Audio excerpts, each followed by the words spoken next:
오늘의 묵상 28번째 시간 솔깃한 제안이라는 제목으로 함께 말씀을 나누도록 하겠습니다. 오늘 묵상하게 될 본문의 말씀은 마태복음 제4장 3절로 4절의 말씀입니다. 함께 읽습니다.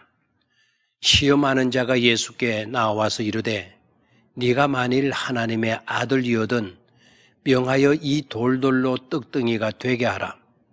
예수께서 이르시되 기록되었으되 사람이 떡으로만 살 것이 아니요 하나님의 입으로부터 나오는 모든 말씀으로 살 것이라 하였느니라 하시니, 예수님의 작업장은 정말 특이한 데가 많습니다. 그 작업장에서 만드는 모든 생산품은 최고의 질을 가진 특산품들이고 특허품들입니다. 가령 예를 들면 양질의 포도주, 100% 효능이 있는 특효약, 재난을 막는 시스템, 무리를 걷게 하는 도구, 온갖 얼룩을 말끔히 제거해주는 세탁기, 죽어도 다시 사는 신기술 등은 상상조차도 불허하는 특산품들입니다. 더욱 특이한 것은 예수님의 작업장에서 나오는 그 엄청난 모든 것들은 그냥 무료로 주어진다는 것입니다. 물론 믿음으로 받아들이는 자들에게 말입니다. 성경은 그것을 가리켜 은혜라고 합니다. 은혜로 주어진 것 중에 최고의 귀한 것은 믿음입니다. 믿음은 받아들이는 것이고 위탁하며 맡기는 것입니다. 그런데 예수님의 작업장에 불청객이 찾아와 솔깃한 제안을 합니다. 그것이 오늘 우리가 묵상하게 될 본문 말씀입니다. 마태복음 4장 3절로 4절, 네가 만일 하나님의 아들이거든 명하여 이 돌들을 떡덩이가 되게 하라 했습니다. 마귀의 솔깃한 제안입니다. 40일 금식을 한 후입니다. 몹시 굶주려 있는 상태입니다. 번거롭게 요리를 하거나 사러 갈 필요도 없이 간편하고 쉽습니다. 이 제안을 어떻게 할 것입니까? 즉 수용입니까? 아니면 거부입니까? 이것이 중요했습니다. 왜 그렇습니까? 마귀의 말이 지금의 이 시점에서 딱 맞는 호감을 불어일으키는 것이기 때문입니다. 그리고 아주 그럴싸합니다. 이치에 딱 맞는 것 같습니다. 또한 돌이 떡이 되는 신나는 일이기도 합니다. 그러나 그 속에 마귀의 무수한 노림수가 들어있음을 알아야 합니다. 그것은 한마디로 예수님의 작업장을 망쳐놓게 하려는 수작이었던 것입니다. 네가 만일 하나님의 아들이거든 했습니다.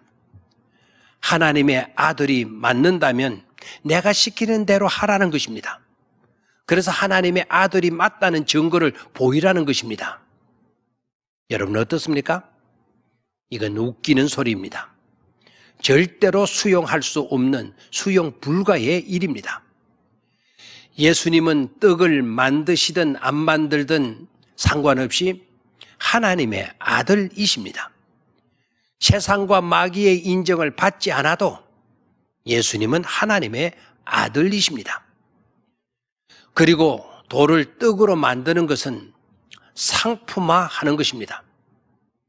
예수님은 상품을 만들시기 위해서 오시지 않았고 오직 하나님의 잃어버렸던 형상을 회복하고 하나님의 백성들을 구원하기 위해서 이 땅에 오셨습니다.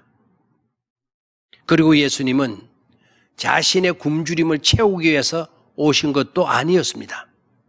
우리를 위해 오셨습니다. 마귀는 예수님이 오신 목적을 뒤바꾸려고 한 것입니다. 마귀의 제안대로 했다면 예수님은 마귀의 추종자가 되고 마는 것입니다. 마귀의 요구 따라서 행동하는 그런 분에 지나지 않는 것입니다. 그러니 우리도 속지 말아야 합니다. 마귀는 지금도 삼킬 자를 찾기 위해 우는 사자처럼 날뛴다고 했습니다. 마귀의 솔깃한 제안에 속지 말아야 합니다. 지금도 우리의 삶 속으로 편리주의로 접근해 들어옵니다. 돈으로 상품화하려고 합니다. 우위와 신뢰를 바탕하지 않고 돈으로 계산하고 따집니다. 가련한 자를 위하고 교회를 위하는 것처럼 하지만 실상은 돈에 사로잡힌 도둑이고 있습니다. 마치 가룟 유다처럼 말입니다.